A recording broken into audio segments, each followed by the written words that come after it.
ഇവിടെ ജന്മനക്ഷത്രങ്ങളെ സംബന്ധിച്ച് നമ്മൾ നോക്കിയാൽ 27 ജന്മനക്ഷത്രങ്ങളുണ്ട്.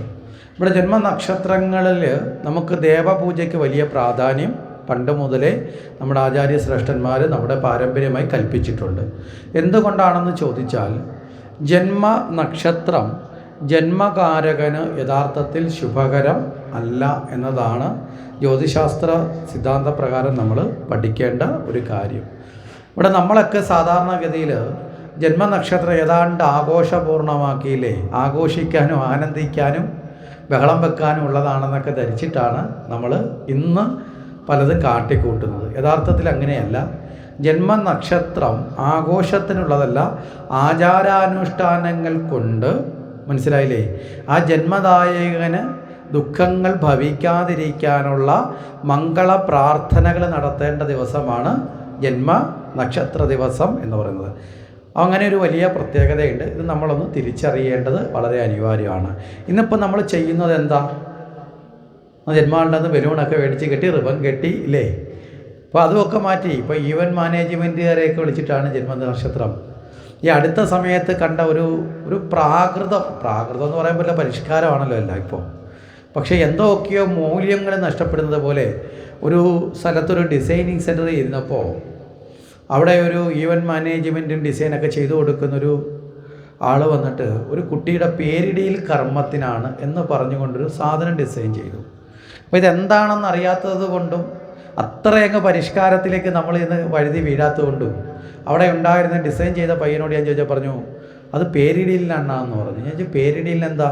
അപ്പോൾ ഈ കുട്ടിയുടെ പേര് നമ്മളൊക്കെ കണ്ടിട്ടുള്ളതും കേട്ടുള്ളതും വീട്ടിലെ കാരണവരായിട്ടുള്ളവരോ അല്ലെങ്കിൽ അച്ഛനോ ഇല്ലേ, ആ കുട്ടിയെ എടുത്ത് കയ്യിൽ വെച്ച് ഒരു വെറ്റില ചേർത്ത് പിടിച്ച് ആ ചെവിയിലേക്കാണ് 3 തവണ പേര് വിളിച്ച്, കാരണം ഏറ്റവും കൂടുതൽ അറിവ് നേടുന്ന ഇന്ദ്രിയമാണല്ലോ കാത്.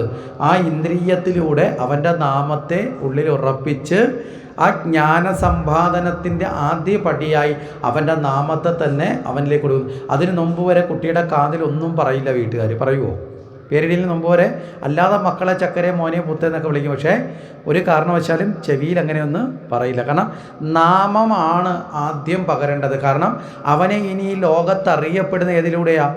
ആ നാമത്തിലൂടെയാണ് അല്ലേ. ആ നാമത്തിലൂടെയാണ് നീ അറിയപ്പെടുന്നത്. നിൻ്റെ പ്രവൃത്തി ആ നാമത്തിനെ ശ്രേഷ്ഠമാക്കാനുള്ളതാണ്, മോശമാക്കാനുള്ളതല്ല. ഇങ്ങനെയൊക്കെയുള്ള സങ്കല്പത്തിലാണ് ഈ പേര് വിളിക്കുന്നത്. കാരണം എന്താ?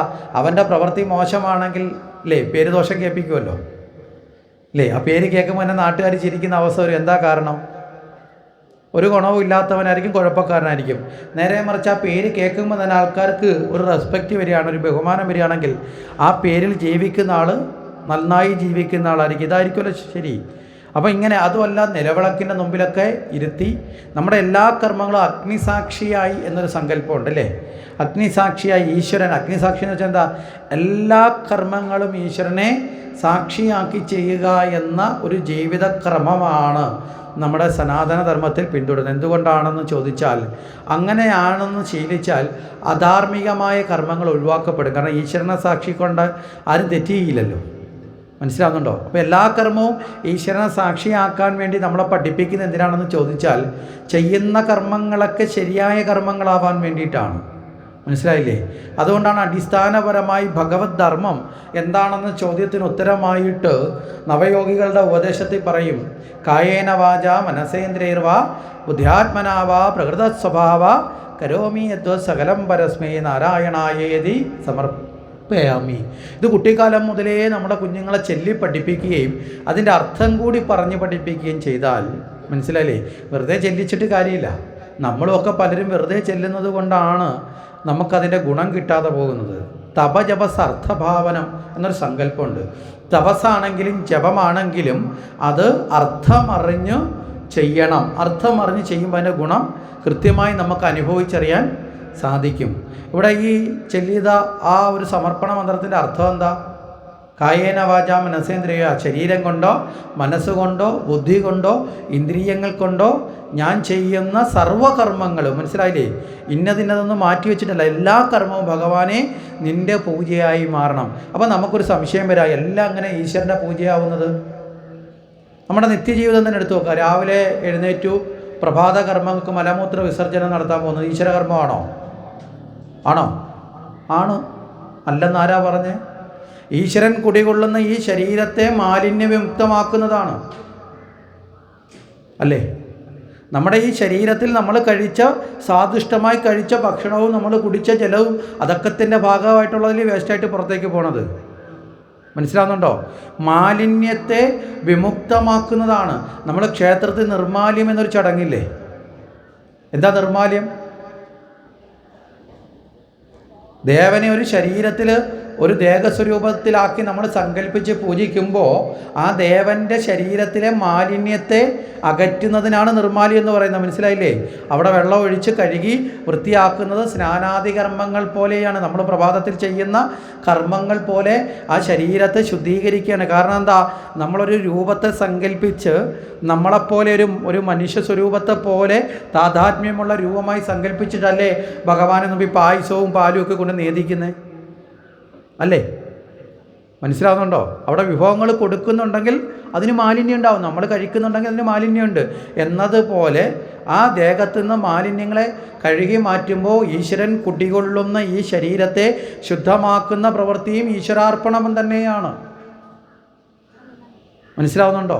ഭക്ഷണം കഴിക്കുന്നത് ഈശ്വരാർപ്പണമായിട്ട് ചെയ്യാൻ പറ്റുമോ? തീർച്ചയായും ചെയ്യാൻ പറ്റും. എന്താ?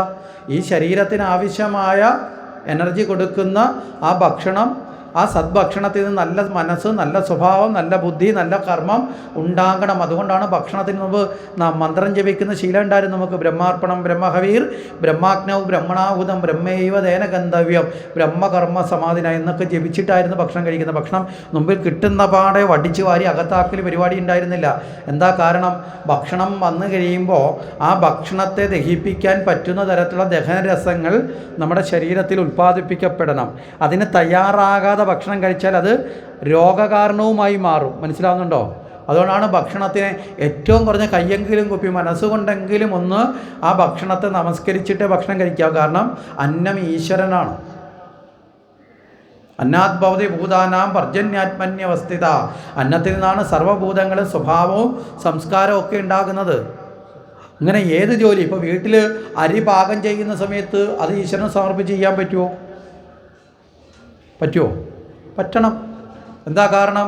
ഭഗവാനെ, ഇത് ഈ ഭക്ഷണം പാകം ചെയ്ത് എൻ്റെ കുഞ്ഞുങ്ങൾക്കും കുടുംബാംഗങ്ങൾക്കും നല്ലതുപോലെ വളരാൻ, നല്ല ബുദ്ധി ഉണ്ടാവാൻ, അവർക്ക് നല്ല ആരോഗ്യം ഉണ്ടാകാൻ സഹായിക്കണമേ എന്നൊരു പ്രാർത്ഥന കൂടി ചേർത്താൽ എന്താ തെറ്റ്? തെറ്റുമല്ലോ ഉണ്ടോ? അങ്ങനെ പ്രാർത്ഥിച്ചാൽ അരി വേവാതിരിക്കുമോ? മനസ്സിലായോ? ഇനി പ്രഭാതത്തിൽ എഴുന്നേറ്റ് മുറ്റം അടിക്കുമ്പോൾ അത് ഈശ്വരാർപ്പണമായിട്ട് ചെയ്യാൻ പറ്റുമോ?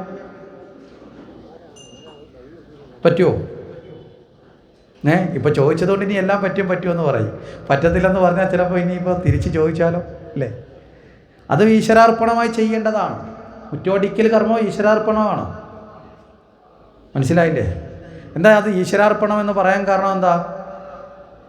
ഏത് സമയത്താണ് മുറ്റം അടിക്കേണ്ടത്? മുറ്റം അടിക്കേണ്ടത് ഏത് സമയത്താ? ഏത് സമയത്താ? ഞങ്ങൾക്ക് ആ ശീലമൊന്നുമില്ല. അങ്ങനെയാണോ? വെളുപ്പിലെയോ? പുലർച്ചെയാണോ? പുലർച്ചെയല്ല മുറ്റം അടിക്കേണ്ടത്, പുലരും മുമ്പേ മുറ്റം അടിക്കണം. പുലർച്ചയ്ക്ക് മുറ്റം അടിക്കുന്നവർ യഥാർത്ഥത്തിൽ സൂര്യനിന്ദയ്ക്ക് തുല്യരാണ്.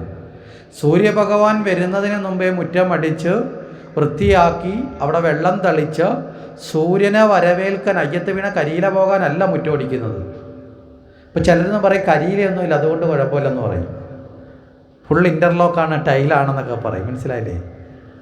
അതൊക്കെ നമ്മളിപ്പോഴത്തെ ഫ്ലാറ്റിൽ താമസിക്കുന്നവരവിടെ മുറ്റം അടിക്കുന്നത്. ഇല്ലാത്തവൻ അടിക്കേണ്ട, കുഴപ്പമില്ല, ഉള്ളവൻ അടിക്കാമല്ലോ. ഇനി ഫ്ലാറ്റിൽ താമസിക്കുന്നവരും ചിലരൊക്കെ നമ്മുടെ സംസ്കാരത്തെ പിന്തുടരുന്നതുകൊണ്ട് നമ്മൾ ചില വീടുകളിൽ ചെന്നാൽ കാണാൻ സാധിക്കും മുറ്റം അടിക്കാൻ വലിയ സ്ഥലമൊന്നുമില്ലെങ്കിൽ രാവിലെ വെള്ളമെങ്കിലും കൊണ്ടുവന്ന് കുടയും. മനസ്സിലാവുന്നുണ്ടോ? ഒരു ശുദ്ധി നടത്തി വെക്കും. അത് കഴിഞ്ഞിട്ടൊരു സ്ഥലത്ത് ഒന്നുകിൽ പൂക്കളം ഇടും, ഇല്ലെങ്കിൽ ഒരു പാത്രത്തിൽ വെള്ളം നിറഞ്ഞിരിക്കുന്ന പാത്രത്തിൽ കുറച്ച് പൂ ഇട്ടിട്ട് ഫ്രണ്ടിൽ വെച്ചേക്കുന്ന കണ്ടിട്ടില്ല ചില വീടുകളിൽ പോകുമ്പോൾ? എന്തിനാണ്? സൂര്യനെ വരവേൽക്കാനാണ്. പൂക്കളം ഇടുന്നത് ഓണത്തിന് കാലത്ത് മാത്രമല്ല, ഇപ്പോൾ ഓണക്കാലത്ത് മാത്രം പൂ ഇടുന്നവരായി നമ്മൾ മാറിയില്ലേ?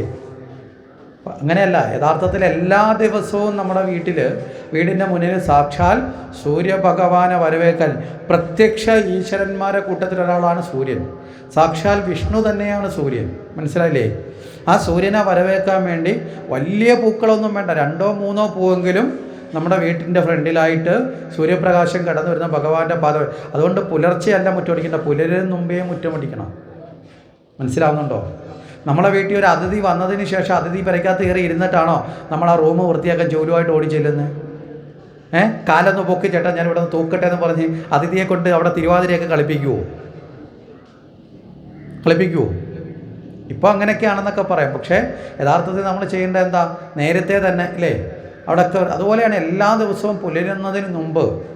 അതുകൊണ്ടാണ് പണ്ടത്തെ കാലത്ത് അതിരാവിലെ എഴുന്നേറ്റ് മുറ്റമടിക്കുന്ന ശീലം ഉണ്ടായിരുന്നു. ഇപ്പോൾ അതിരാവിലെ എന്നൊക്കെ നോക്കിയാൽ വല്ല സിനിമയിലൊക്കെ നോക്കണം, അതിരാവിലെ കാണണമെങ്കിൽ എന്നൊക്കെയാണ്. അപ്പോൾ ഇവിടെയൊക്കെ ഇതൊക്കെ ജീവിതത്തിൻ്റെ ഒരു സംസ്കാരത്തിൻ്റെ ഭാഗമായിരുന്നു. നമ്മളിതിൽ നിന്നൊക്കെ ഇങ്ങനെ വഴിമാറി തുടങ്ങി. കുറേയൊക്കെ നമ്മൾ ബഹുദൂരം, മനസ്സിലായില്ലേ? നമ്മളൊക്കെ ജീവിതത്തിൻ്റെ ശാന്തിയും സമാധാനവും സ്വസ്ഥതയും നമ്മുടെ സംസ്കാരവും ഒക്കെ കുറഞ്ഞതിൻ്റെ ഭാഗം നമ്മുടെ ഇത്തരം ആചാരങ്ങൾ നമുക്ക് കൈവിട്ടു പോയത് കൊണ്ടാണ്. അതിൽ നിന്നൊക്കെയുള്ളൊരു അറിവുണ്ടായിരുന്നു, ഇതിൽ നിന്നൊക്കെ പകരുന്ന കുറേയധികം അറിവുകൾ നമ്മുടെ ജീവിതത്തിലുണ്ടായിരുന്നു. അതിനെയൊക്കെ നമ്മളിങ്ങനെ പലപ്പോഴും ഉപേക്ഷിച്ച് പോകുന്നതാണ്. ഇപ്പോൾ അതൊക്കെ മാറി. ഇപ്പോൾ പലതരത്തിലുള്ള ഈ അടുത്ത ഒരു കാലത്ത്, കഴിഞ്ഞ ഓണക്കാലത്ത് നാട്ടിലിങ്ങനെ നിൽക്കുന്ന സമയത്ത് പെട്ടെന്ന് ഒരു പരിചയമുള്ളൊരു സുഹൃത്ത്, അയാളുടെ മോനും വണ്ടിയിലിരിപ്പുണ്ട്, ഒരു 2 റൗണ്ടിൽ പുഷ്പത്തിൻ്റെ ഇതൊക്കെ വെച്ച് കെട്ടിയിട്ടുള്ള സാധനം കയ്യിൽ പിടിച്ചുകൊണ്ട് പോകുന്നു. അപ്പോൾ പ്രത്യക്ഷത്തിൽ കണ്ടപ്പോൾ നോക്കിയപ്പോൾ ഈ റീത്തുണ്ടല്ലോ നമ്മൾ ഈ മരണാനന്തരം വെക്കണേ, അത് കൊണ്ടുപോകുന്നത് പോലെയാണ് ബൈക്കിൽ പോയപ്പോൾ കണ്ടത്. അപ്പോൾ പെട്ടെന്ന് തന്നെ നിർത്തി ആരാണ് മരിച്ചതെന്ന് അറിയാനൊരു ഇതുകൊണ്ട് അയാളെ ഒന്ന് വിളിച്ചിട്ട് ചോദിച്ചു, ആരാ മരിച്ചത്, എന്ത് റീത്തൊക്കെ ഇട്ട് പോകുന്നു? ആര് മരിച്ചു? നമ്മൾ റീത്തുമായിട്ട് വന്നിട്ടുണ്ട്. അയ്യോ ചേട്ടാ അത് റീത്തൊന്നും അല്ല, അതിപ്പോൾ അത്തപ്പൂക്കളമാണ്, ഡിസ്റ്റൻ്റായിട്ട് മേടിക്കാൻ കിട്ടുന്ന സാധനമാണ്. മനസ്സിലായില്ലേ? ഇപ്പോൾ പുതിയ സാധനം ഇറക്കി. നമുക്ക് ഈശ്വരാർപ്പണമായി നമ്മളിരുന്ന് ചാണകം മെഴുകി വെള്ളം തളിച്ച് അവിടെ ഇരുന്നു കൊണ്ട് മനസ്സ് സമർപ്പിച്ച് വെക്കുന്നതിൻ്റെ ആ മാനസികമായ സന്തോഷം ഈ ടയർ പോലൊരു സാധനം മേടിച്ചോണ്ടെന്ന് വെച്ചാൽ കിട്ടുമോ? ഞാൻ പറഞ്ഞു മനസ്സിലായോ? ആ ആത്മബന്ധം, മറ്റേത് ആ പൂക്കളെ ഒരുക്കുമ്പോൾ നമ്മൾ ആ വരവേൽക്കുന്ന ഒരു ആത്മബന്ധമുണ്ട്. പണ്ടത്തെ കാലത്തൊക്കെ ആണെങ്കിൽ പൂ വിൽക്കാൻ വേണ്ടിയില്ലേ പല അയ്യത്തും റോഡിലും ഒക്കെ നടന്ന് പിച്ച് ശേഖരിച്ച് കൊണ്ടുവന്ന് അത് എത്ര സമയമെടുത്ത് ഇടുമ്പോൾ അതാണ് യഥാർത്ഥത്തിൽ കിട്ടുന്നൊരു സംതൃപ്തി. ഇതെന്ന് പറഞ്ഞാൽ ഞാനപ്പോൾ ചോദിച്ചു, ഇത് ഇങ്ങനെ നിങ്ങൾ ഏത് നാട്ടിലാണ് ജീവിക്കുന്നത്? അടുത്ത വാക്ക് എന്നോട് ചോദിച്ചതാ. ഞാൻ ചോദിച്ചെന്താ ഇതൊക്കെ നിങ്ങൾ ആ കൊല്ലം ടൗണിലോട്ട് നോക്കുക, എല്ലാ പൂക്കടയുടെ മുമ്പിൽ ഈ സാധനം വന്ന് കിടപ്പുണ്ട്. മനസ്സിലായില്ലേ? എല്ലാ കടയുടെ മുമ്പിലും ഉണ്ട്. നിങ്ങളും ചിലപ്പോൾ കണ്ടിട്ടുണ്ടാവും. റൗണ്ടിലിപ്പോൾ ഈ റീത്തിൻ്റെ മോഡലാണ്. 10 ദിവസവും വെക്കാം, എടുത്ത് അലിമാരി സൂക്ഷിച്ചാൽ അടുത്ത വർഷവും വെക്കാം. മൊത്തം പ്ലാസ്റ്റിക്കാണ്. മാവേലിക്കും സന്തോഷം, ആവനും സന്തോഷം, നമുക്ക് സന്തോഷം. മനസ്സിലായില്ലേ? പണ്ടൊക്കെ വീട്ടിലെ അമ്മമാരുടെ കൈയുടെ മധുരം അറിയാൻ സാധിക്കുന്ന ഒരു ദിവസമായിരുന്നു ഓണം. ഇപ്പോൾ അന്ന് പോലും ഇപ്പോൾ പാഴ്സൽ മേടിച്ച് വിളമ്പുന്ന ആൾക്കാരായി മാറി. മനസ്സിലായില്ലേ? വീട്ടിലെ സദ്യ ഒരുക്കുക എന്നൊക്കെ പറയുമ്പോൾ ഒരു കുടുംബ ബന്ധമാണ്. എല്ലാവരും ചേർന്ന് ഒരുക്കി വീട്ടിൽ അന്നത്തെ ദിവസമൊക്കെയാണ് ചിലപ്പോൾ പുരുഷന്മാർ വരെ അടുക്കളയിൽ കയറി സഹായിച്ച് ഇല്ലേ, ഒരു സന്തോഷത്തോടെ എല്ലാം ഒരുക്കി ഒരു ബഹളമായിരുന്നു. ഇപ്പോൾ അതൊക്കെ അങ്ങ് നിർത്തി. അപ്പം അതുവരെ 125 രൂപയ്ക്ക് 600 300 രൂപയ്ക്കും കൊടുത്ത ഓർഡർ സദ്യ വീട്ടിൽ വരും. നമ്മൾ കഴിക്കുക, പോത്ത് പോലെ കിടന്നുറങ്ങുക. ആകെ പോത്തിൻ്റെ സ്വഭാവമായി മാറി. അതിനപ്പുറമുള്ളതൊക്കെ നമുക്ക് നഷ്ടപ്പെട്ടു. അപ്പോൾ ഇവിടെ പറഞ്ഞു വന്നത് ആ പേരിടിയിൽ കർമ്മത്തിൻ്റെ ഇത് കണ്ടപ്പോൾ ചോദിച്ചത് എന്താണ്? അപ്പോൾ പറഞ്ഞു വെച്ചാൽ ഇതിപ്പോൾ പുതിയ മോഡലാണ്. അപ്പം പറഞ്ഞു വെച്ചാൽ ഈ പേരൊക്കെ ഇങ്ങനെ അടിച്ചിട്ട് ലവ് ചിഹ്നം പോലെ, ഹൃദയത്തിൻ്റെ ചിഹ്നം പോലെ ഒരെണ്ണത്തിനകത്ത് ഈ പേരൊക്കെ അടിച്ചിട്ട് ഞാൻ വിളിക്കുന്നു എന്നടിച്ചിട്ട് പേര് പിടിച്ചിട്ടുണ്ട് കൊച്ചിൻ്റെ. ഈ പേര് കൊച്ചിനിടുന്നതിന് മുമ്പ് യഥാർത്ഥത്തിൽ പുറമേ ഉള്ള ഒരാളിനോട് പോലും ഈ പേര് പറയില്ലായിരുന്നു പണ്ട്, അല്ലേ? പലരും ചോദിച്ചാൽ പറയാം പേര് വിളിക്കുമ്പം കേട്ടാൽ എന്ന് പറയാം. അച്ഛനും അമ്മയും അത്ര അടുപ്പമുള്ളവർ മാത്രമേ. ഇതിപ്പോൾ അങ്ങനല്ല, പ്രസ്സുകാരൻ വരെ കേട്ടു പേര്. മനസ്സിലായില്ലേ? ഇത് കൊണ്ടുവന്ന് വെച്ചിട്ട് ഇതിൻ്റെ പുറവിൽ ഇങ്ങനെ എന്തോ ഒരു ഡിസൈൻ ചെയ്ത് റൗണ്ട് ഒട്ടിച്ചിട്ട് ഇതിൻ്റെ താഴെ ഈ താഴോട്ട് വലിക്കുമ്പോൾ ഊരി വരുന്ന കണക്കൊരു ഹോൾ ഇട്ട് വെക്കും. എന്നിട്ട് ഇതിനകത്ത് ഈ തെർമോക്കോളിൻ്റെ സാധനങ്ങൾ വാരി നിറയ്ക്കും. ഈ മുത്തുപോലെ മണി പോലെ ഇങ്ങനെ വാരി, പ്ലാസ്റ്റിക്കിൻ്റെ വാരി ഇങ്ങനെ നിറച്ച് വെക്കും. അപ്പോൾ പേര് കാണത്തില്ല. പറഞ്ഞു മനസ്സിലായില്ലേ? ഈ ചിഹ്നത്തിനകത്ത് ഈ ബീഡിങ് ഒക്കെ കൊടുത്ത് ഇതിനകത്ത് വെക്കും. എന്നിട്ട് സമയമാകുമ്പോൾ അച്ഛനും അമ്മയും കൂടെ നിൽക്കും. കൊച്ചിനെ ഫ്രണ്ടിൽ കിടത്തിയിട്ട് ഇല്ല അതിൻ്റെ സൈഡിൽ താപ്പ് വലിച്ചൊരു ഊരുമ്പോൾ എന്ത് ചെയ്യും? എല്ലാം ഇല്ല മണികൾ താഴോട്ട് വീഴുമ്പോൾ പേര് തെളിയും. അന്നേരം അവിടെ നിൽക്കുന്ന എല്ലാവരും കൂടെ ഒരുമിച്ച് പേര് വിളിക്കും. പുതിയ സമ്പ്രദായമായി. ചെവിയിലൊന്നും വിളിക്കണ്ടല്ലോ. കൊച്ചിനും ബുദ്ധിമുട്ടില്ല, അച്ഛനും അമ്മയ്ക്കും ബുദ്ധിമുട്ടില്ല. നമ്മളൊന്ന് ആലോചിച്ച് നോക്കുക, ഒരു പിതാവ് കുഞ്ഞിനെ ജന്മം കൊടുത്ത പിതാവ് ആ നാമത്തെ പകരുന്നതിൻ്റെ ഒരു പവിത്രത ഈ കോലാഹലം കൊണ്ട് കിട്ടുമോ? മനസ്സിലായില്ലേ? ജന്മം കൊടുത്തവന് പേര് വിളിക്കാനുള്ള അർഹത പോലും നഷ്ടപ്പെടുത്തുന്ന അവസ്ഥയാണിപ്പോൾ. ഇനി കുറേ നാൾ കഴിയുമ്പോൾ കുഞ്ഞിനെ മുലയൂട്ടാൻ ഈവൻ മാനേജ്മെൻറ്റിനെ ഏൽപ്പിക്കും. ആ അവസ്ഥയിലേക്കാണ് നമ്മുടെ നാട് പോയിക്കൊണ്ടിരിക്കുന്നത്. സംശയമൊന്നും വേണ്ട, ചിരിക്കാൻ വേണ്ടി പറഞ്ഞതല്ല, നിങ്ങളെ ആരെയും ചിരിപ്പിക്കാൻ വേണ്ടി പറഞ്ഞതുമല്ല. അങ്ങനെ ഒരു അവസ്ഥയിലേക്കാണ് പോയിക്കൊണ്ടിരിക്കുന്നത്. ഇവിടെയൊക്കെ നഷ്ടപ്പെടുന്നത് പരസ്പരമുള്ള മൂല്യങ്ങളും സ്നേഹങ്ങളുമാണ്. നിങ്ങൾ ചിന്തിച്ചു നോക്കിയാൽ മതി. ശരിയല്ലേ? ഇവിടെ ഇപ്പോൾ ജന്മനാൾ പോലും നമ്മളിപ്പോൾ അങ്ങനെയൊക്കെ ആക്കി മാറ്റി. ഇവിടെ ജന്മനാളിന് യഥാർത്ഥത്തിൽ ചെയ്യേണ്ട കർമ്മം എന്താ? ഈശ്വരീയമായ കർമ്മമാണ്. കാരണം ജന്മജാതകന് ജന്മനക്ഷത്രങ്ങൾ ഒരിക്കലും ശുഭകാരിയല്ല. നിങ്ങൾ ഏതെങ്കിലും ഒരാൾ കൃത്യമായി ജ്യോതിഷവിധി പ്രകാരം ശാസ്ത്രവിധി അനുസരിച്ച് പോയാൽ ജന്മനക്ഷത്ര മാസങ്ങളിൽ നിങ്ങൾ ഏതെങ്കിലും ഒരു വീട് പാല് കാച്ചാൻ ചെന്നാൽ ആ മാസം നിങ്ങൾക്ക് സമയമെടുക്കാറുണ്ടോ? ഉണ്ടോ? എടുക്കില്ല. ആ മാസം നിങ്ങളൊരു പുതിയ വീട് തുടങ്ങാൻ കല്ലിടിയിൽ എന്നാൽ പറയും ഈ മാസം വേണ്ട, ജന്മമാസമാണ്, വീടിൻ്റെ ഗൃഹനാഥയുടെയൊക്കെ മാസമാണെങ്കിൽ അത് വേണ്ട എന്ന് പറയും. ഒരു പുതിയ ബിസിനസ് തുടങ്ങാൻ പോയാലും അത് പറയാറുണ്ട്. ശരിയല്ലേ? ഉണ്ടോ ഇല്ലയോ? എന്തുകൊണ്ടാണ്? ശുഭകരമാണെങ്കിൽ അതങ്ങ് എടുത്തൂടെ? കല്യാണം നടത്താൻ ജന്മമാസത്തിൽ എടുക്കാറുണ്ടോ? ഉണ്ടോ? എന്താ കാരണം? അത് ആ ജന്മകാരകന് ശുഭകരം അല്ല. അതുകൊണ്ടാണ് ആ സമഘട്ടങ്ങളെ ഒഴിവാക്കുന്നത്. ഇനി മറ്റൊരു ചിന്തയിൽ പറഞ്ഞാൽ ജന്മനാളിൽ എന്തൊക്കെയാണ് അനുഷ്ഠിക്കേണ്ടത് എന്ന് നമ്മളൊന്ന് ചിന്തിക്കുക. ഇപ്പോൾ എന്താ ചെയ്യുന്നത്? ജീവിതത്തിൽ വെളിച്ചം വരണമേ എന്നുള്ള പ്രാർത്ഥനയ്ക്ക് പകരം വിളക്കൂതിക്കെടുത്തു. അത് ഏത് തരത്തിലുള്ള ദീപമാണെങ്കിലും വിളക്കാം. അത് മെഴുകുതിരിയായാലും തീപ്പന്തമാണെങ്കിലും ചട്ടി കത്തിച്ചാണെങ്കിലും നിലവിളക്ക് കത്തിച്ചാണെങ്കിലും ദീപമാണല്ലേ. നമ്മളെ പ്രാർത്ഥന എന്താ? തമസോമ ജ്യോതിർഗമയ അസതോമ സഗമയ, ഇരുട്ടുമാറി വെളിച്ചം വരണേന്ന് പ്രാർത്ഥിച്ചിട്ട് വെളിച്ചത്തെ ഊതി ഇരുട്ടാക്കുക എന്ന് പറയുന്നത് പോലെയായി. അപ്പോൾ ചോദിക്കും, ട്യൂബിൻ്റെ വെട്ടം ഉണ്ടല്ലോ, എന്നാലും ദീപത്തെ ഒരിക്കലും ഊതിക്കെടുത്താൻ പാടില്ല. എന്തുകൊണ്ടാണ്? വീട്ടിലെ നിലവിളക്ക് പോലും ഊതിക്കെടുത്താൻ പാടില്ല. ഊതിക്കെടുത്തി കഴിഞ്ഞാൽ കുട്ടികളെ അന്ന് തിരുത്. ഊതിക്കെടുത്താൻ പാടില്ല, പുറം കൈ കൊണ്ട് വീശാൻ പാടില്ല. എന്താ കാരണം? ദീപം ഈശ്വരനാണ്, അഗ്നി ഈശ്വരനാണ്. നമ്മളതിൻ്റെ പ്രാധാന്യം പറഞ്ഞു. അതുകൊണ്ടാണ് പ്രഭാതത്തിൽ അടുപ്പിൽ പോലും അഗ്നി കൊളുത്തുമ്പോൾ കുളി കഴിഞ്ഞ് ശുദ്ധമായി വേണം കൊളുത്താൻ എന്ന് നമ്മൾ പറഞ്ഞതുകൊണ്ടാണ്. മനസ്സിലായില്ലേ? പൂജാമുറി കയറുമ്പം മാത്രമല്ല ശുദ്ധി വേണ്ടത്, പൂജാമുറിയോടൊക്കാളും ശുദ്ധി വേണം ഇവിടെ അടുക്കളയിൽ. എന്താ കാരണം? പൂജാമുറിയേക്കാൾ ശുദ്ധമായിരിക്കേണ്ടത് അടുക്കളയാണ്. ഒരു വീട്ടിൻ്റെ ക്ഷേത്രം എന്ന് പറയുന്ന ശ്രീകോവിൽ എന്ന് പറയുന്നത് അടുക്കളയാക്കി നിങ്ങളൊന്ന് മാറ്റി നോക്കേ. നല്ല ഭക്ഷണം പാചകം ചെയ്ത് വൃത്തിയോടെ പാചകം ചെയ്ത് സ്നേഹവും ബഹുമാനവും ഒക്കെ കൊടുത്തെങ്കിൽ ചെയ്തൊക്കെ ആ വീട്ടിലെ ആരോഗ്യവും കുട്ടികളുടെ ആയുസ്സും ഒക്കെ വർദ്ധിക്കും. ഏറ്റവും കൂടുതൽ വൃത്തി വേണ്ടത് ഭക്ഷണത്തിലല്ലേ? അല്ലേ? ആ ഭക്ഷണം പാകം ചെയ്യുന്നിടത്തല്ലേ വൃത്തിയും ശുദ്ധിയൊക്കെ വേണ്ടത്? ആണോ അല്ലയോ? പറഞ്ഞ മനസ്സിലായില്ലേ?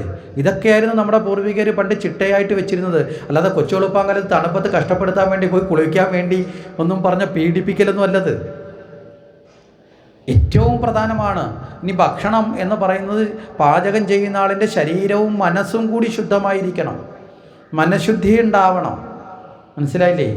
അതുകൊണ്ടാണ് ശരീരശുദ്ധിയും മനഃശുദ്ധിയും ഉണ്ടാവണം. പ്രഭാതത്തിൽ വിളക്ക് കത്തിച്ച് നാമം ജപിച്ച് വന്നിട്ടാണ് അടുക്കളയിലേക്ക് കയറുന്നത്. അല്ല നേരെ അടുക്കളയിലേക്കല്ല. രാവിലെ നിലവിളക്ക് കത്തിക്കുന്ന ശീലം ഉണ്ടായിരുന്നു ഇല്ലേ? നാമം ചെല്ലുന്ന ശീലം ഉണ്ടായിരുന്നു. അപ്പോൾ ആ നല്ല മനസ്സോട് വന്ന് പാകം ചെയ്യുമ്പോൾ അത് കഴിക്കുന്നവരിലേക്കും ആ നന്മകൾ വന്നു ചേരും. നമ്മൾ കുറേ ഭഗവാന്റെ കഥ കേട്ട് കൊള്ളാം, ഈശ്വരൻ ഇങ്ങനെ കഴിവുണ്ട്, ദേവിക്ക് 16 കൈയുണ്ട്, ഈ കയ്യിൽ വാളുണ്ട്, മറ്റേ കയ്യിൽ ശൂലമുണ്ട്, ഇതൊക്കെ കേട്ട് പേടിച്ചിരിക്കാൻ വേണ്ടിയിട്ടല്ല. നമ്മുടെ ജീവിതത്തെ ചിട്ടയാക്കാനുള്ള ആ ആചരണങ്ങൾ പഠിക്കാനാണ് നമ്മളിങ്ങനെ ഒരുമിച്ച് കൂടേണ്ടത്. ഇങ്ങനെ പഠിച്ചില്ല എങ്കിലാണ് ആൾക്കാർ ചോദിക്കുന്നത്, ഈ പുരാണം പഠിച്ചതുകൊണ്ട് ജീവിതത്തിന് എന്താ ഗുണമെന്ന്. മനസ്സിലായില്ലേ? ശരിയായ ജീവിതാചരണത്തിലൂടെ നല്ല വ്യക്തികളാവുക. നല്ല വ്യക്തികളാണെങ്കിൽ മാത്രമേ നമുക്ക് ഈശ്വരനെ നേടാനും നേടിയാൽ ഫലവും ഉള്ളൂ. ഇവിടെ ജന്മനാൾ ദിവസം പിന്നീട് ചെയ്യുന്ന എന്താ? വിളക്ക് ഊതിക്കെടുത്ത് കഴിഞ്ഞാൽ ഇപ്പോൾ എന്താ ചെയ്യുന്നത്? പിന്നെ മുറിക്കാൻ കത്തിയെടുത്ത് കൈ കൊടുക്കും. മനസ്സിലായില്ലേ? അനേക ജീവനെ നശിപ്പിച്ച് അതിൽ നിന്നുണ്ടാക്കിയെടുക്കുന്ന സാധനത്തെ വെച്ച് അതിനെ മുറിച്ചിട്ട് അങ്ങോട്ട് ഇച്ചിരി എടുത്ത് വായിത്തേക്കും, ഇങ്ങോട്ട് വായിത്തേക്കും, പിന്നെ മോന്തയും മൊത്തവും തേച്ചു കൊടുക്കും. അല്ലേ? കുറേ ക്രീമും കാര്യങ്ങളും. ഇതൊക്കെയാണ് ഇപ്പോഴത്തെ ഒരു ശൈലി. യഥാർത്ഥത്തിൽ നമ്മുടെ പാരമ്പര്യം അനുസരിച്ച് പഞ്ചകർമ്മങ്ങളാണ് ഒരു ജന്മനാൾ ദിവസം നമ്മൾ ആചരിക്കേണ്ടത്. 5 കർമ്മങ്ങളാണ്. അതിൽ ആദ്യത്തെ കർമ്മം എന്താ? നമുക്ക് ജന്മം നൽകിയ നമ്മുടെ മാതാപിതാക്കളുടെ പാദത്തിൽ നമസ്കരിക്കുക. മനസ്സിലായില്ലേ? അതിലാണ് ലോകത്തിലെ ഏറ്റവും ശ്രേഷ്ഠമായ കർമ്മം എന്ന് ചോദിച്ചാൽ സ്വന്തം മാതാപിതാക്കളെ ബഹുമാനിക്കുകയും നമസ്കരിക്കുകയും ചെയ്യലാണ്. സ്നേഹിക്കുകയും ചെയ്യുന്നതിനപ്പുറം വലിയൊരു ഈശ്വര പൂജ വേറെ ഉണ്ടോ? ഉണ്ടോ? ഇല്ല. നമുക്ക് ഈ ശരീരത്തെ നൽകിയത്, ഈ ജീവനെ പ്രദാനം ചെയ്തതാരാ? മാതാപിതാക്കളാണ്. അല്ലേ? ശരിയല്ലേ? നമ്മളെ ഈ നിലയിലേക്ക് ആക്കി വളർത്തിയെടുത്തത് എത്ര കഷ്ടപ്പെട്ട്, എത്രത്തോളം ത്യാഗം സഹിച്ചിട്ടാണ് നമ്മൾ ചിന്തിച്ചു നോക്കേ. കാരണം ഏറ്റവും കൂടുതൽ പരാശ്രയമുള്ളത് നമ്മുടെ ജന്മത്തിലല്ലേ? മനുഷ്യനല്ലേ? ജനിക്കുന്ന ജീവികൾ ഏറ്റവും കൂടുതൽ പരാശ്രയമുള്ളത് ആർക്കാ? നമ്മുടെ വീട്ടിൽ ഒരാട്ടിൻകുട്ടി ആട് പ്രസവിച്ചു നോക്കുക. ആ ആട്ടിൻ്റെ കുട്ടി 1-2 മണിക്കൂർ കഴിയുമ്പോൾ തനിയെ എഴുന്നേറ്റ് നടക്കില്ലേ? നടക്കുമോ? ഒരു പശുക്കുട്ടിയാണെന്ന് നോക്കുക, അത് നടക്കില്ലേ?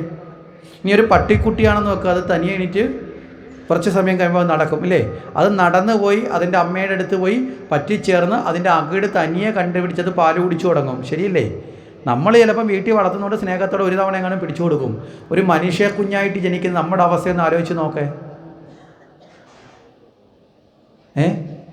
എത്ര നാളാണ് കീ എന്ന് പറഞ്ഞ് കരഞ്ഞുകൊണ്ട് വണ്ടിക്ക് ഹോറൻ അടിക്കുന്ന കണക്ക് അവിടെ കിടന്ന് കൈകാലിട്ട് നിലത്ത് കിടന്ന് എഴയുന്നത്?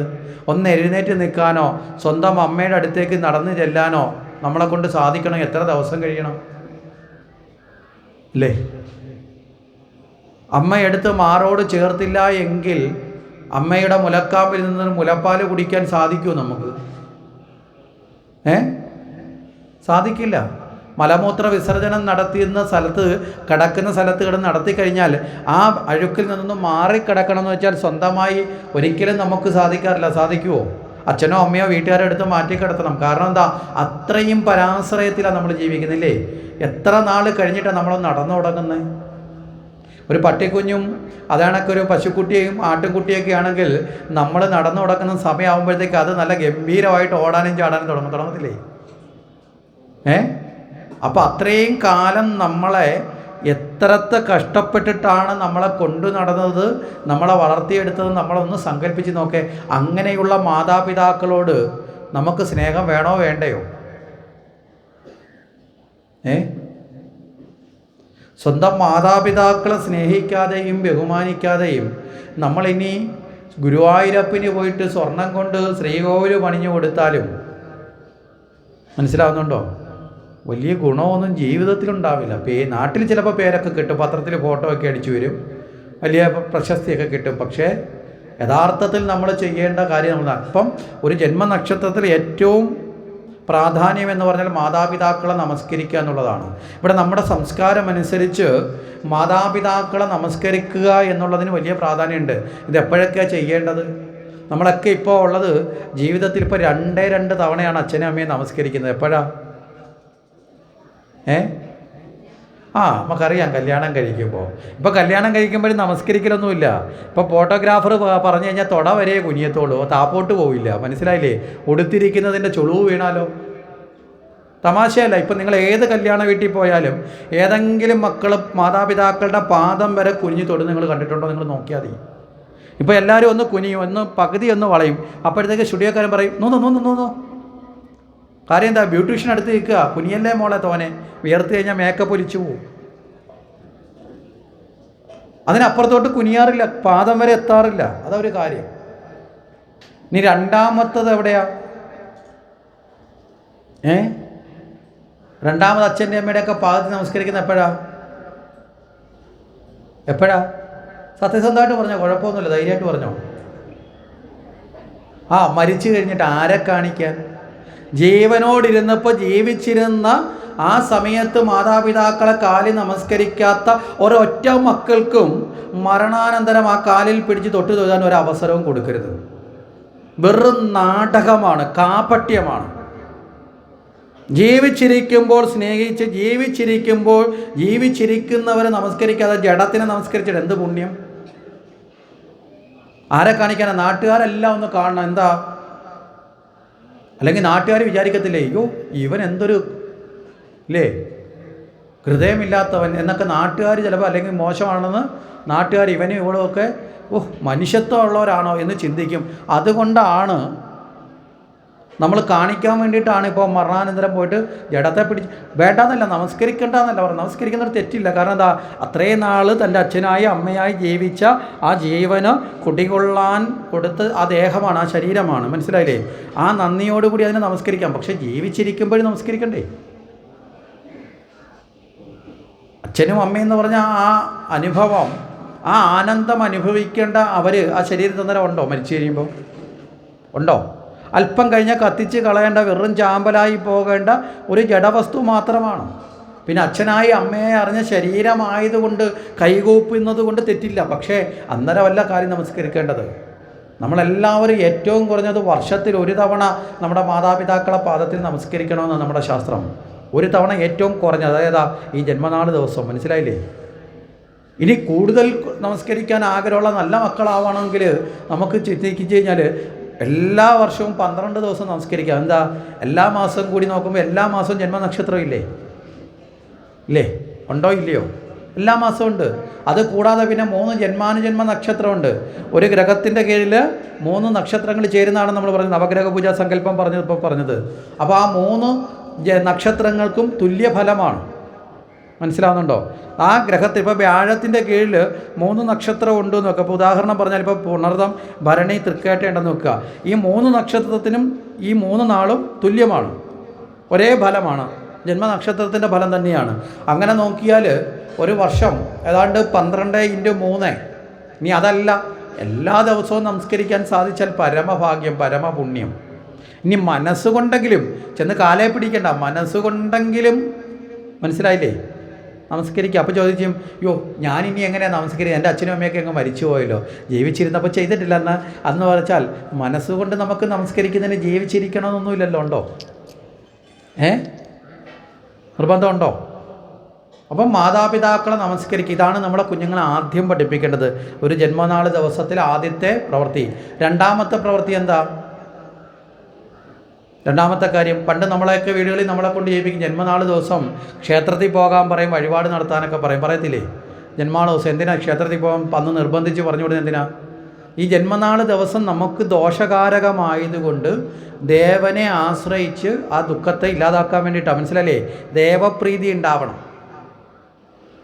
അതിന് ജന്മനാൾ ദിവസം ആ കുഞ്ഞു വ്രതാനുഷ്ഠാനത്തിനോടുകൂടിയായിരിക്കും ക്ഷേത്രത്തിലേക്ക് പോകണം. അപ്പം കുടുംബദേവനെയോ കുലദേവനെയോ ഗ്രാമദേവനെയോ ദേശദേവനെയോ കണ്ട് പ്രാർത്ഥിക്കുക. ഇതാണ് രണ്ടാമത്തെ കാര്യം. മൂന്നാമത്തെ കാര്യം എന്താ? വീട്ടിലെ കുടുംബാംഗങ്ങളെല്ലാം ഒരുമിച്ചിരുന്ന് നാമം ജപിക്കുക. അത് രാവിലെ ആവാം, വൈകിട്ടാവാം, എപ്പോഴെങ്കിലും ഒരുമിച്ചിരുന്ന് നാമം ജപിക്കുക. ആ നാമജപത്തിൻ്റെ ആ ഐശ്വര്യം കൂടി ആ കുഞ്ഞിൻ്റെ ജീവിതത്തിലേക്ക് ലഭിക്കണമേ എന്ന് പ്രാർത്ഥിക്കുക. അതിനുശേഷം മുതിർന്നവർ തലയിൽ കൈവച്ച് അനുഗ്രഹിക്കുക. മനസ്സിലായില്ലേ? ആയുരാരോഗ്യപ്രദമായ ഐശ്വര്യങ്ങളെല്ലാം ഉണ്ടാകട്ടെ എന്ന് അനുഗ്രഹിക്കുക.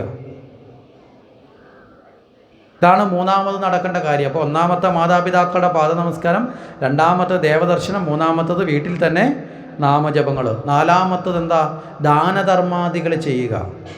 ദാനധർമാദികൾ ചെയ്യുന്നതിൻ്റെ പുണ്യവും ആ കുട്ടിയുടെ ജീവിതത്തിലേക്ക് വരും. എന്തെങ്കിലും സാധിക്കുന്നത് എന്താണെങ്കിലും, ദാനം എന്ന് പറഞ്ഞാൽ കോടാനുകോടി രൂപയുടെ സാധനം കൊടുക്കണമെന്നുള്ളതല്ല, ഒരു നേരത്തെ ഭക്ഷണമെങ്കിലും. മനസ്സിലായില്ലേ? മറ്റുള്ളവർക്ക് ഇല്ലാത്തവർക്ക്, ഇന്ന് നമ്മൾ വിളിക്കുന്ന കണക്ക് ബന്ധുക്കളെല്ലാം വിളിച്ച് ഗിഫ്റ്റ് കൊണ്ടുവരുന്നവന് കാപ്പി കൊടുക്കുന്നതല്ല ജന്മനാളിൻ്റെ. ഇപ്പോൾ അങ്ങനെയാണ് അല്ലേ? ഇപ്പം ഗിഫ്റ്റ് കൊണ്ടുവരുന്നവരെ വിളിച്ചിട്ട് പറയും കുഞ്ഞിൻ്റെ ജന്മനാളാണേ, പിന്നെ മേടിക്കുമ്പോൾ നല്ല ഗിഫ്റ്റ് മേടിക്കണേ അല്ലേ? ഇതൊക്കെ പറഞ്ഞിട്ടാണ് വിളിക്കുന്നത്. എന്നിട്ട് അങ്ങനെ വിളിച്ചിട്ട് അവർക്ക് മട്ടൻ ബിരിയാണിയോ ചിക്കൻ ബിരിയാണിയോ വയറ് നിറച്ചിട്ട് അലുവയോ കേക്ക് കൊടുക്കുന്നതല്ല യഥാർത്ഥത്തിൽ ദാനം എന്ന് പറയുന്നത്. ദാനമല്ല, അത് ആർഭാടം കാണിക്കാനും, മനസ്സിലായില്ലേ, ഡംബ് കാണിക്കാനും വേണ്ടി നടത്തുന്ന സൽക്കാരമാണ്. സൽക്കാരമൊന്നും ദാനമല്ല. ദാനം എന്ന് പറഞ്ഞാൽ അതാ അർഹതയുള്ളവന്, മനസ്സിലാകുന്നുണ്ടോ? അർഹതയുള്ളവന് കൊടുക്കുന്നതാണ് ദാനം. വിശക്കുന്നിരിക്കുന്നവന് ഭക്ഷണം കൊടുത്താൽ ദാനമാണ്.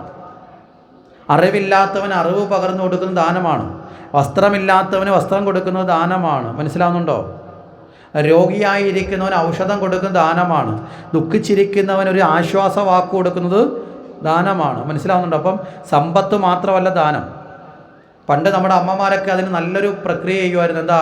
വീട്ടിൽ കുറച്ച് പായസം ഉണ്ടാക്കിയിട്ട് എല്ലാവരെയും ഇങ്ങോട്ട് വിളിക്കലല്ല, ഈ ജന്മനാൾ ദിവസം ആയത് കുഞ്ഞിൻ്റെ ആണോ ആ കുഞ്ഞ് വളർന്നിട്ടുണ്ടെങ്കിൽ അവൻ്റെ കയ്യിൽ കൊടുത്തു വിടും എല്ലാ വീട്ടിലേക്കും.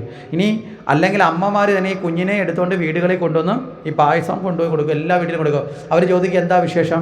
അത് മോൻ്റെ ജന്മനാളാണ്. അന്നേരം തന്നെ അവർ പറയാം നന്നായി വരട്ടെ. മനസ്സിലാകുന്നുണ്ടോ? മറ്റുള്ളവരുടെ അനുഗ്രഹം കൂടി ആ കുട്ടിയിലേക്ക് കൊണ്ടുവരും. ഒരു ദാനം, ഒരു ചെറുതായ ഒരു ലഘുവായ ദാനം മറ്റുള്ളവർക്ക് കൂടി കൊടുക്കാൻ, ഇങ്ങോട്ട് വരുന്നവന് മാത്രമല്ല അങ്ങോട്ട് കൊണ്ടുപോയി കൊടുക്കുക ചെയ്തിരുന്നില്ലേ നമ്മുടെ ഒരു കാലഘട്ടത്തിൽ? ഉണ്ടോ ഇല്ലയോ?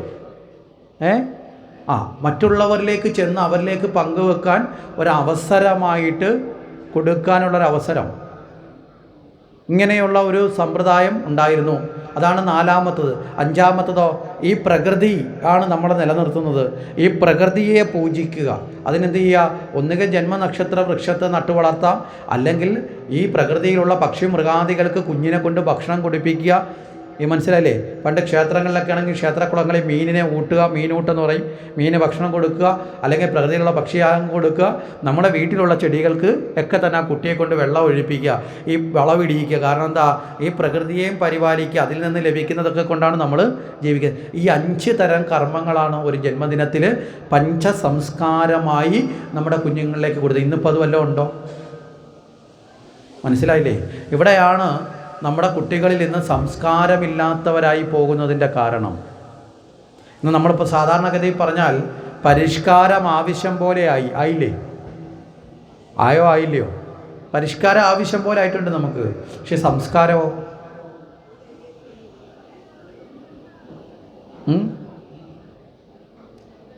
ചിന്തിച്ചു നോക്കിയാൽ മതി.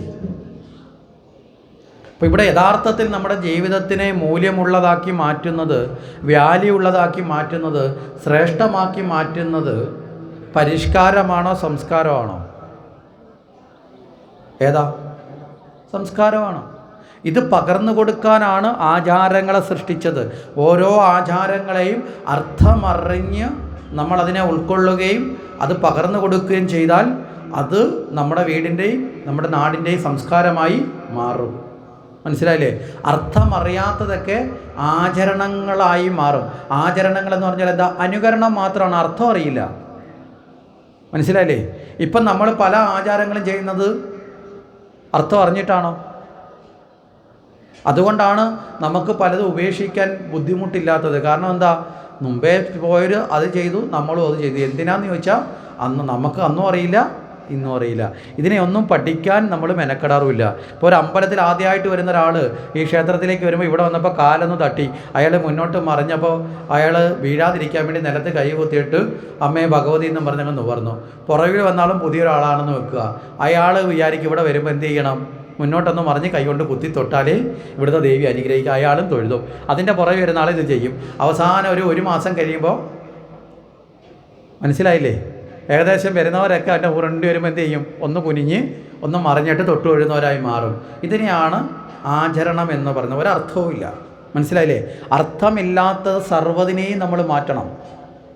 അതുകൊണ്ട് ആരെന്ത് പറഞ്ഞാലും നമ്മൾ അതിനെക്കുറിച്ച് തിരക്കണം. ഇതെന്തിനാണ്?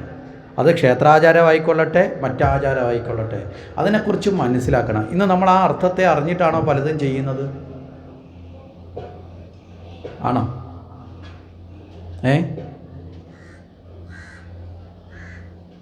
അതിന് ഏറ്റവും നല്ലൊരു ഉദാഹരണം പറയാം. ദേവീക്ഷേത്രം ആയതുകൊണ്ട് തന്നെ പറയാം. ദേവീക്ഷേത്രങ്ങളിൽ ഏറ്റവും പ്രത്യേകിച്ച് കാളി ദുർഗാഭാവത്തിലൊക്കെ ശക്തി സ്വരൂപിണിമാരായി ഭഗവതിമാരെ കുടിയിരുത്തിയിരിക്കുന്ന ക്ഷേത്രത്തിൽ നടന്നു വന്നുകൊണ്ടിരിക്കുന്ന ഒരു വഴിപാടുണ്ടായിരുന്നു. ഇപ്പോഴും ഉണ്ട്. ശത്രു സംഹാര മന്ത്രാർച്ചന, അല്ലെ ശത്രു സംഹാര പൂജ, ഏത് പേരിലും പറയും. മന്ത്രാർച്ചനയായിട്ടോ പൂജയായിട്ടോ. എന്തിനായിരുന്നു ഈ പൂജ യഥാർത്ഥത്തിൽ ദേവീക്ഷേത്രത്തിൽ എന്ന് ചിന്തിച്ചിട്ടുണ്ടോ? എന്തിനാ? നമ്മുടെയൊക്കെ ശത്രുക്കളില്ലാണ്ടാവാൻ, അല്ലേ? ഈ പൂജ ഇപ്പോൾ വലിയ തോതിൽ തെറ്റിദ്ധരിക്കപ്പെട്ട്, മനസ്സിലാവുന്നുണ്ടോ, തെറ്റായ ചിന്തയോടുകൂടി നടത്തുന്നവരുടെ എണ്ണം വളരെ കൂടുതലാണ്. ചിലരൊക്കെ അയലത്തുകാർക്കെതിരെയാണ് ഇപ്പോൾ നടത്തുന്നത് പൂജ. തമാശയല്ല. ഒരിടത്തൊരു സപ്താഹയജ്ഞത്തിന് പോയിരുന്നപ്പോൾ ഒരു അമ്മ വന്ന് ചോദിച്ചതാണ്, നരസിംഹാവതാര ദിവസം ശത്രു സംഹാര പൂജയുണ്ട് എന്നൊക്കെ പറഞ്ഞപ്പോൾ അമ്മ വന്നിട്ട് കാപ്പു കുടിക്കാൻ വേണ്ടി അത് കഴിഞ്ഞങ്ങോട്ട് ഇറങ്ങിയപ്പോൾ വന്ന് ചോദിച്ചു, എത്ര മണിക്കാണ്? ഞാൻ പറഞ്ഞു, ഇത്ര സമയമാവും, അവതാരം വരുന്ന സമയത്താണ് നടക്കുന്നതെന്ന് പറഞ്ഞു. അതേ, പേര് മാത്രം മതിയോ, നാളും വേണോ? ഞാൻ ചോദിച്ചു, പേര് മാത്രം പോരും, നാളും കൂടെ? നാള് എന്താ കുഴപ്പം? അല്ല, അവരുടെ പേര് മാത്രം പോരെ. ഇപ്പം ഞാൻ വീണ്ടും ഒന്നുകൂടെ ചോദിച്ചു, എന്താ മനസ്സിലായില്ല? അല്ല, നാളറിയത്തില്ല. ഞാൻ ചോദിച്ചേടാ, പൂജ നടത്തുന്ന നമുക്ക് പ്രിയപ്പെട്ടവർക്ക് വേണ്ടിയാണല്ലോ, അപ്പോൾ എന്താ ഈ നാളറിയാത്തത്? അല്ല, അത് നാളറിയത്തില്ല. ഞാൻ പറഞ്ഞു, അല്ല, അതിന് പകരമേ അവരുടെ അയ്യത്തുനിന്നൊരു കമ്പോ കല്ലോ എടുത്തുകൊണ്ട് വന്നാൽ മതിയോ? ഞാൻ ചോദിച്ചു, ഇതെന്താ കാര്യം പെട്ടെന്ന്? ഞാൻ ചോദിച്ചു, അമ്മ എന്ത് ചെയ്യുന്നു? അപ്പോഴാണ് ഏറ്റവും വലിയ വിഷമം വന്നത്. ഒരു സ്കൂളിലെ ടീച്ചറാണ്, മനസ്സിലായി, ഒരു അധ്യാപികയാണ്. അപ്പോൾ ഞാൻ ചോദിച്ചു, അതെന്താ? അല്ല, നമുക്ക് അത് അങ്ങനെ നമുക്ക് ദോഷം ചെയ്യുന്ന ഒരാളുണ്ട് കേട്ടോ. അപ്പം അയാൾ സ്ഥിരം എനിക്കെതിരെ ഭയങ്കര പണിയാണ്. അതാണ് പറയുന്ന ഒരു ശൈലിയാണ്. കേട്ടപ്പം ഞെട്ടിപ്പോയി. കൂടുപാത്രക്കാരിയാണ് അടുത്ത വാക്കാണ്. ഈ കൂടുപാത്രമൊക്കെ എവിടുന്ന് കണ്ടുപിടിച്ചെന്ന് അറിയത്തില്ല.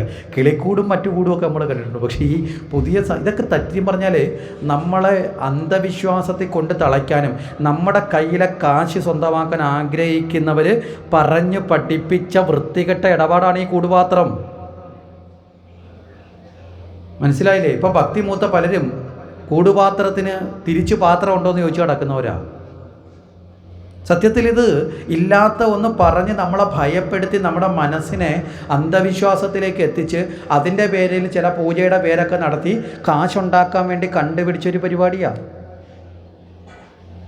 ഈശ്വരവിശ്വാസത്തിൽ ഈ സാധനമൊന്നുമില്ല. ഭഗവാനെ വിശ്വസിക്കുക, നേരാവണ്ണം വിശ്വസിക്കുക. ആരെയും രോഗത്തിന് വേണ്ടി നമ്മൾ ഏതെങ്കിലും ഒരു ഈശ്വരനെ കൂട്ടുപിടിച്ച് നമ്മൾ ഇച്ചിരി പായസവും 2 പൂവും കർപ്പൂരവും കത്തിച്ചാൽ ആ ഈശ്വരൻ നമ്മൾ പറഞ്ഞതിൻ്റെ പേര് വേറൊരാളെ ദ്രോഹിക്കാൻ പോകണമെങ്കിൽ ഈശ്വരൻ കൊട്ടേഷൻകാരനാവത്തില്ലയോ?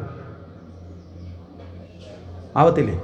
നമ്മളെ കവലച്ചട്ടമ്പിയായിട്ട് റോഡിൽ ഇരിക്കുന്നവൻ ഇച്ചിരി മദ്യം മേടിച്ച് കൊടുത്തിട്ട്, എടാ നീ പോയി നിന്ന് രാത്രി അവൻ്റെ തലയ്ക്ക് 2 അടി കൊടുക്കണമെന്ന് പറഞ്ഞാൽ അവൻ കാണിക്കുന്ന കണക്ക് വൃത്തികേട് കാണിക്കുന്ന ആളാണോ ഭഗവാൻ? ആണോ?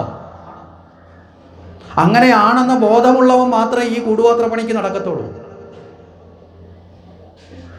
നമ്മൾ കൊടുക്കുന്ന കൈക്കൂലിക്കും നമ്മൾ കൊടുക്കുന്ന പായസവും കഴിച്ചുകൊണ്ട് പോയിട്ട് ആരെയെങ്കിലും നശിപ്പിക്കാൻ കൂട്ടുനിൽക്കുന്ന ആളാണ് ഈശ്വരനെങ്കിൽ ആ ഈശ്വര വിശ്വാസം എന്ന് പറഞ്ഞ് അങ്ങനെ പോകുന്ന ആളിൻ്റെ മനസ്സിൽ യഥാർത്ഥത്തിൽ അസുരഭാവമാണ് ഉള്ളത്. നല്ല മനസ്സുള്ളവരാരും ഈ വിശ്വാസത്തിന് അടിമപ്പെടത്തില്ല. ഇനി ആരെങ്കിലും അങ്ങനെ ചെയ്തു എന്ന് പറഞ്ഞാലും ചിരിച്ചുകൊണ്ട് പറയാം, കുഴപ്പമില്ല, നന്നായിരിക്കട്ടെ. എന്താ കാരണം? നമുക്ക് നല്ല ചിന്തയും ഈശ്വരവിശ്വാസം ഉണ്ടെങ്കിൽ ഒരു കൂടുപാത്രവും വന്നെറിക്കത്തില്ല. അങ്ങനെ ഒരു സാധനമേ ഇല്ല. ഭയമുള്ളവനെ ഭയപ്പെടുത്തിയാൽ കാര്യം നടക്കും. എന്താ, കൊച്ചു കുട്ടികളെ പണ്ട് അമ്മമാർ വീട്ടിൽ ചെയ്യുന്നൊരു പരിപാടിയുണ്ട്. എന്താ ചെയ്യുന്നത്? രാത്രി കാലത്തൊക്കെ കുട്ടികൾ ആഹാരം കഴിക്കാത്തൊക്കെ ഇരുന്നാൽ പറയും, വെളിയിൽ ചാക്കി പൂതമുണ്ട്, 5 കണ്ണനുണ്ട്, ഇപ്പോൾ പിടിച്ചു കൊടുക്കും. കുഞ്ഞിന് പക്വത ഇല്ലാത്തതുകൊണ്ട് അവൻ പേടിക്കും. ശരിയല്ലേ? അവൻ ആഹാരവും കഴിക്കും, ഇതെല്ലാം കഴിക്കും. പക്ഷേ ഈ കുഞ്ഞ് വളർന്നൊരു 16 വയസ്സോ 18 വയസ്സായി കഴിഞ്ഞിട്ട് ചാക്കിപ്പൂതുകൊണ്ടാ ചോറ് തിന്നടാന്ന് പറഞ്ഞാൽ കുഞ്ഞ് പറയും, പിന്നെ ഞാൻ വിളിച്ചോണ്ട് വന്ന് പറയത്തില്ലേ? അവൻ വളർന്നു. എന്തേ നമ്മൾ ഭക്തന്മാർക്ക് മാനസിക വളർച്ചയില്ലാത്തത്? ഈ കുട്ടിക്കാലത്ത് ആ കുഞ്ഞിൻ്റെ ഭയത്തെ മുതലെടുത്ത് അമ്മ പറഞ്ഞ ചാക്കിപ്പൂത യഥാർത്ഥത്തിലുള്ളതാണ്. അമ്മയ്ക്കും അറിയാതില്ലാത്തതാണെന്ന്. ഇതുപോലെയാണ് ചില മന്ത്രവാദികൾ നമ്മളെ പറഞ്ഞു പറ്റിക്കുന്നത്. ഇടപാടാണ്. കൈവശം തന്നിട്ടുണ്ട്. ഈ അടുത്ത കാലത്ത് ഒരാൾ തിരക്കുന്നതാണ്. ഒരു ജ്യോത്സ്യർ പറഞ്ഞു, കൈവശമുണ്ട്, അത് ഇറക്കണം, ഭയങ്കര ദോഷമാണ്, അതിനുവേണ്ടി ചില കർമ്മങ്ങളൊക്കെ ചെയ്യണമെന്ന്.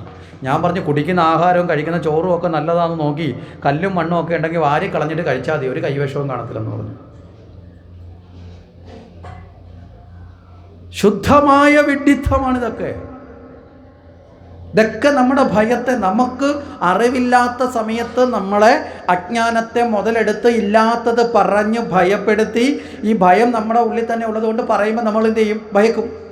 പിന്നെ നമുക്ക് സ്വസ്ഥത കിട്ടത്തില്ല. പിന്നെ നമ്മൾ എന്ത് ചെയ്യും? അതിന് പരിഹാരം, അടുത്ത പരിഹാരം ഇല്ലേ? മനസ്സിലായോ? ഇപ്പോൾ അതിൻ്റെ പുതിയ വെർഷൻ ഇറങ്ങിയിട്ടുണ്ട്. പിതൃദോഷ പൂജകൾ പുതിയ കണ്ടുപിടുത്തങ്ങളാണ്. പിതൃമോക്ഷ പൂജ ശാസ്ത്രമാണ്. പിതൃവിന് മോക്ഷം കിട്ടാൻ, പുണ്യം കിട്ടും, ധന്യത കിട്ടാൻ വേണ്ടിയിട്ടൊക്കെ മക്കൾക്ക് ആ പിതാവിന് വേണ്ടിയിട്ട് ശ്രാദ്ധമൂട്ടാം, പിതൃമോക്ഷത്തിന് വേണ്ടി പൂജ ചെയ്യാം. ഇപ്പോൾ പിതൃദോഷമാണ്. നമ്മുടെ വീട്ടിൽ ആരെങ്കിലും മരിച്ചാൽ തൊട്ടുപുറവിൽ ഇപ്പോൾ പുതിയ കണ്ടെത്തലാണ് വന്നിരിക്കുന്നത്. ഒരു 19 വർഷം മുമ്പ് ഈ സാധനമൊന്നും ഇല്ലായിരുന്നു, ഉണ്ടായിരുന്നോ? ഇപ്പോൾ പറയുന്നത് നമുക്ക് വേണ്ടി കഷ്ടപ്പെട്ട്, നമുക്ക് വേണ്ടി ജീവിച്ച്, നമുക്ക് വേണ്ടി മാത്രം എല്ലാ സുഖവും മാറ്റിവെച്ച നമ്മുടെ അച്ഛനും നമ്മുടെ അമ്മയോ അല്ലെങ്കിൽ നമ്മുടെ മുത്തശ്ശനോ മുത്തശ്ശിയോ മരിച്ചു കഴിഞ്ഞാൽ അവർ നമുക്ക് ദോഷം തരുന്നവരാണ് എന്ന് പറഞ്ഞാൽ അത് വിശ്വസിക്കുന്നുണ്ടെങ്കിൽ ആ മാതാപിതാക്കളുടെ മക്കളാവാൻ നമുക്ക് യോഗ്യതയുണ്ടോ? ഉണ്ടോ?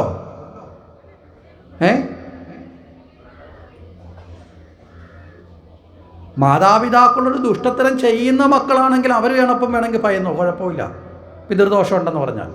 മാതാപിതാക്കളെ സ്നേഹിച്ച ഒരു മക്കൾക്കും സ്വന്തം മാതാപിതാക്കൾ മരിച്ചു കഴിയുമ്പം ഞങ്ങൾക്ക് ദോഷം ചെയ്യുന്നവരാണെന്ന് ഭയക്കേണ്ട ആവശ്യമുണ്ടോ? മനസ്സിലല്ലേ? ഇത്തരം അന്ധവിശ്വാസങ്ങളുടെ അബദ്ധങ്ങളിൽ നിന്ന് എന്നാണോ നമ്മൾ മോചിക്കപ്പെടുന്നത്, അപ്പോഴാണ് നമ്മൾ ശരിയായ ഈശ്വരവിശ്വാസത്തിലെത്തുന്നത്. ഇതൊക്കെ നമ്മൾ മനസ്സിലാക്കിക്കൊണ്ട് പോകേണ്ട കാര്യങ്ങളായിട്ട് ഇവിടെയാണ് നമ്മൾ ക്ഷേത്രത്തിൽ ഭഗവതിയുടെ മുമ്പിൽ നടത്തുന്നത്. ഏറ്റവും വലിയ ആത്മശുദ്ധീകരണത്തിന് വേണ്ടി നമ്മുടെ ആചാര്യന്മാർ നിശ്ചയിച്ച അനുഷ്ഠാനമാണ് ശത്രുസംഹാര പൂജ അല്ലെങ്കിൽ ശത്രുസംഹാര മന്ത്രാർച്ചന. അതിനെപ്പോലും നമ്മൾ അയലത്തുകാർക്കെതിരെ ഉള്ള, അല്ലെങ്കിൽ ഇപ്പോൾ അയലത്തുകാരും അല്ല, ഇപ്പം വീട്ടിൽ തന്നെ ഉള്ളവരാണ്. അമ്മായിയമ്മ മരുമോക്കെതിരെ, മരുമോൾ അമ്മായിയമ്മയ്ക്കെതിരെ, ഭാര്യ ഭർത്താവിനെതിരെ, ഭർത്താവ് ഭാര്യയ്ക്കെതിരെ നടത്തുന്ന പൂജയായിട്ട് ഇപ്പം ഏത് മാറിയിട്ടുണ്ട്? ശത്രുസംഹാര പൂജ മാറിയിട്ടുണ്ട്. ഇവിടെ എന്താ യഥാർത്ഥത്തിലുള്ള ആത്മശുദ്ധീകരണത്തിൻ്റെതാണ്. എന്നിലുള്ള ദുർഗുണങ്ങളെ ഇല്ലാതാക്കാനാണ് ഞാൻ എൻ്റെ പേരിലും നാളിലും പൂജ നടത്തുന്നത്. മനസ്സിലായില്ലേ? എന്നിലുള്ള ദുർഗുണത്തെ ഞാൻ തിരിച്ചറിയുന്ന, നമ്മളെ ദുർഗുണം വേറൊരാളിനേക്കാൾ നല്ലതുപോലെ ആർക്കറിയാം? ആർക്കറിയാവുന്നത്? നമുക്കറിയാവുന്നത്. നമ്മളിലുള്ള ദുർഗുണങ്ങൾ നമ്മൾ മറ്റുള്ളവരിൽ നിന്ന് മറച്ചു വെക്കൂലേ? പക്ഷെ അത് യഥാർത്ഥത്തിൽ ആർക്കറിയാം? നമുക്ക് സ്വന്തമായിട്ടറിയാം. ആ ദുർഗുണങ്ങളെ നമ്മൾ ഭഗവാന്റെ അനുഗ്രഹത്തോടു കൂടി ഇല്ലാതാക്കി ഒരു നല്ല വ്യക്തിയാവാൻ സാക്ഷാൽ ഭഗവതി എന്നെ അനുഗ്രഹിക്കണമേ. ഇതാണ് ശത്രുസംഹാരാർച്ചന. മനസ്സിലാവുന്നുണ്ടോ? ശക്തി രൂപത്തിലുള്ള ക്ഷേത്രത്തിലാണ് നടത്തുന്നത്. അതാണ് ഭാഗവതത്തിൽ നരസിംഹാവതാര സമയത്ത് നടത്തുന്നത്. ദേവീക്ഷേത്രങ്ങളിൽ പ്രത്യേകിച്ച് കാളിയും ദുർഗയൊക്കെ ഉള്ളിടത്ത് നടത്തുന്നത്. എന്താ കാരണം? ശക്തിയുള്ളവന് മാത്രമേ അവനവനിലുള്ള ദുർഗുണത്തെ ഇല്ലാതാക്കാൻ സാധിക്കൂ. എങ്ങനെയുള്ള ശക്തി? മസിൽ പവറല്ല, ആത്മശക്തി. മനസ്സിലാവുന്നുണ്ടോ? ആത്മശക്തി വേണം. നമ്മളിൽ ഒരു തീരുമാനം എടുക്കുക. നാളെ മുതൽ ഞാൻ ഈ തെറ്റ് ചെയ്യില്ല എന്ന് തീരുമാനം എടുക്കണമെങ്കിൽ അവനവനിലൊരു വിശ്വാസവും ശക്തിയും വേണോ വേണ്ടയോ? വേണ്ടാന്നുണ്ടെങ്കിൽ എന്ത് ചെയ്യും? എത്ര വലിയ വ്രതം എടുക്കുന്നവനും ഇടയിൽ കൂടെ അറിയാതെ വ്രതം ആരും കാണുന്നില്ലെങ്കിൽ തെറ്റിക്കത്തില്ലേ? പറഞ്ഞ ആശയം മനസ്സിലല്ലേ? മനസ്സിനെ നിയന്ത്രിക്കാനുള്ള ആത്മബലമുള്ള അതാണ് ശക്തി ഭാവത്തിലുള്ള, ശാക്തേയ ഭാവത്തിലുള്ള ദേവതാരാധനയിൽ ശത്രുസംഹാരാർച്ചന നടത്തുന്നത്. കാരണം ഇത് നടത്തുന്ന ഭക്തന് ഉള്ളിൽ ശക്തി ഉണ്ടാവണം. എന്താണ്? അവനവനുള്ള ദുർഗുണം, കാമ, ക്രോധ, മോഹ, ലോഭ, മതം, മാത്സര്യ, അസൂയ, ഡംബ്. ഈ 8 ശത്രുക്കളാണ് നമ്മുടെയൊക്കെ ജീവിതത്തിൽ നമ്മുടെ ജീവന് പ്രതിസന്ധി സൃഷ്ടിക്കുന്ന, കർമ്മങ്ങൾക്ക് കാരണമായി നിൽക്കുന്ന ദുർഗുണങ്ങളെന്ന് തിരിച്ചറിഞ്ഞ് ഈ 8 എണ്ണത്തെ ഉപേക്ഷിച്ച് ജയിക്കാൻ വേണ്ടിയിട്ടാണ് യഥാർത്ഥത്തിൽ എന്ത് നടത്തുന്നത്? ശത്രുസംഹാരാർച്ചന. അപ്പോൾ അവനവനെ ശുദ്ധീകരിക്കുന്നതിന് പകരം അയലത്തുകാരൻ നശിക്കാനാണ് നടത്തുന്ന അവസ്ഥയിലേക്ക് നമ്മൾ എത്തിയിട്ടുണ്ടെങ്കിൽ അത് നമ്മുടെ എത്രത്തോളം അജ്ഞാനത്തിലാണ് നമ്മൾ ചെന്ന് വീണിരിക്കുന്നത് നമ്മൾ മനസ്സിലാക്കുക. പറഞ്ഞൊരാശയം മനസ്സിലായോ? ഇവിടെയാണ് നമ്മൾ മനസ്സിലാക്കേണ്ടത്. ഓരോ ആചാരങ്ങളെയും കൃത്യമായി മനസ്സിലാക്കാൻ നമുക്ക് സാധിക്കണം.